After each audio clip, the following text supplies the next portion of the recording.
ക്രിക്കി മലയാളം 2.0യുടെ ഏറ്റവും പുതിയ വീഡിയോയിലേക്ക് ഏവർക്കും സ്വാഗതം. ഇന്നലെ IPLൽ GTയോട് ഒരു വമ്പൻ പരാജയം തന്നെയായിരുന്നു CSK ഏറ്റുവാങ്ങിയിട്ടുണ്ടായിരുന്നത്. എല്ലാ സൈഡിലും GT ഡോമിനേറ്റ് ചെയ്തുകൊണ്ടുള്ള ഒരു ഗംഭീര വിജയമാണ് അവർ സ്വന്തമാക്കിയിട്ടുള്ളതും. ഏതായാലും ഇന്നലെ സഞ്ജു സാംസണും നിരാശപ്പെടുത്തിയിട്ടുണ്ടായിരുന്നു. പക്ഷേ ഒരു വമ്പൻ റെക്കോർഡ് കുറിക്കാൻ സഞ്ജുവിന് കഴിഞ്ഞിട്ടുണ്ട്. യെസ്, അത് സാക്ഷാൽ റൈനയെ പോലും മറികടന്നിട്ടുള്ള ഒരു വമ്പൻ റെക്കോർഡാണ് മക്കളെ. IPL റൺവേട്ടക്കാരിൽ 5000 റൺസ് ക്ലബിലേക്ക് എത്തുന്ന 10ാമത്തെ മാത്രം ബാറ്റർ എന്ന വമ്പൻ റെക്കോർഡാണ് ഇപ്പോൾ സഞ്ജു സാംസൺ സ്വന്തമാക്കുന്നത്. ഇത് IPL തന്നെ ഒഫീഷ്യലായിട്ട് അവർ അറിയിക്കുന്നുമുണ്ട്.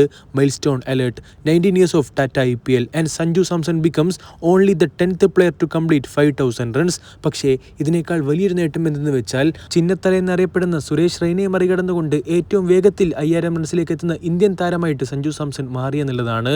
മറ്റൊരു ഇന്ത്യൻ താരത്തിനും ഇല്ലാത്ത ഒരു വമ്പൻ റെക്കോർഡാണിത്.